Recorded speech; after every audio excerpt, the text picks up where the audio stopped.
One Life LA, how are you guys? Man, it is certainly my honor to be here with you guys this afternoon, not only because it is an absolutely beautiful day, but it's an absolutely beautiful day for us as people to stand for life, to stand behind those that do not have a voice, to speak to their own worth, to speak to their own value, because I'll say this is for me, for my life, for the fact that I am standing right here. It was incredibly important for me to have two people stand up for my worth, for my value, because 35 years ago, there was a pregnant mom in the middle part of North Carolina who had a baby in her stomach, and she was told all along the way that she was going to have a healthy baby boy. Nobody knew that anything was wrong with me, literally until the moment I'm born.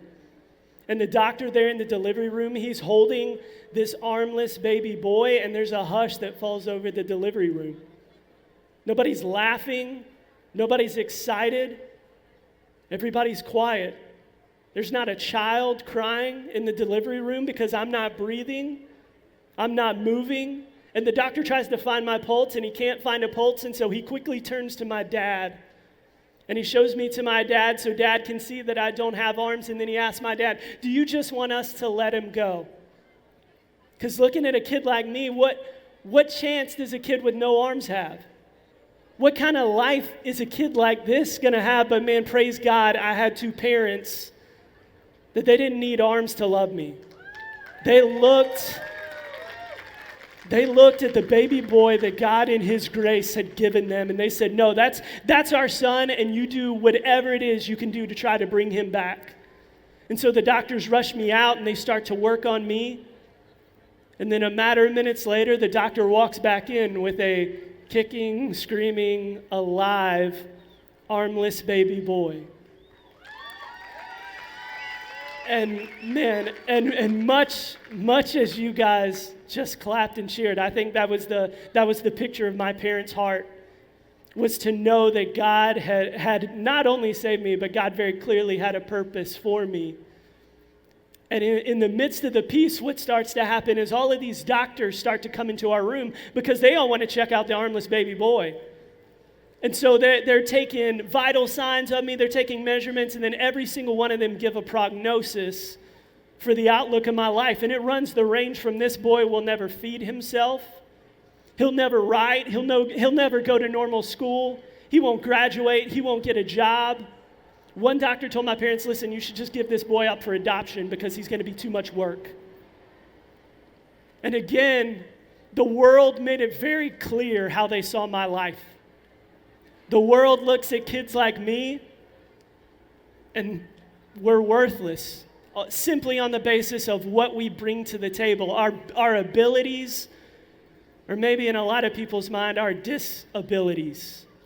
But my parents knew the gift that God had given them, and God knew the purpose for which he had sat out in front of me. Because y'all, here's the thing. Even though the doctors told all the things that I was never supposed to do, God in his grace allowed me to do every single one of the things I was never supposed to do. I learned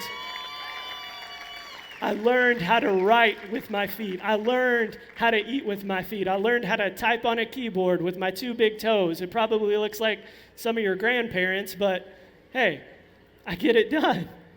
I learned how to drive with a foot on the steering wheel and the other foot for the pedals. I graduated high school with honors. I went to college on a full ride.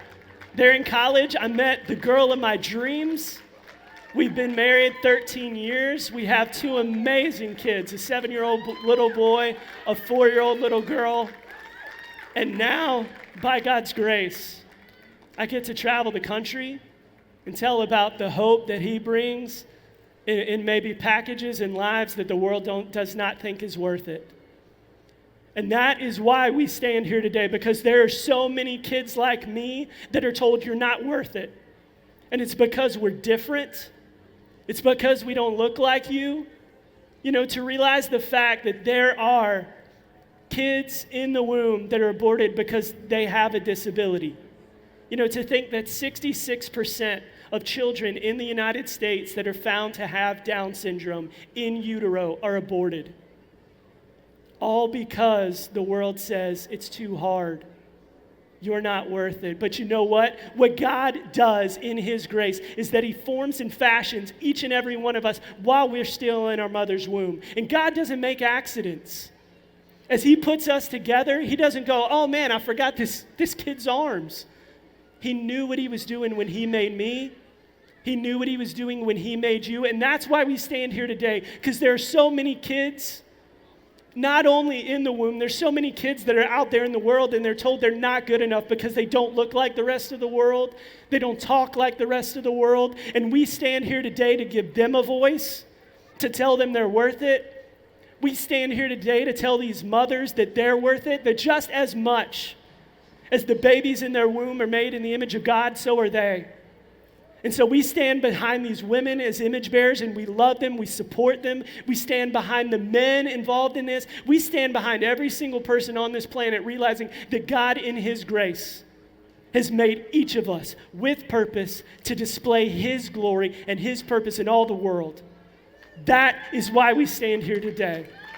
Because ultimately the reality is this, is you are worth it.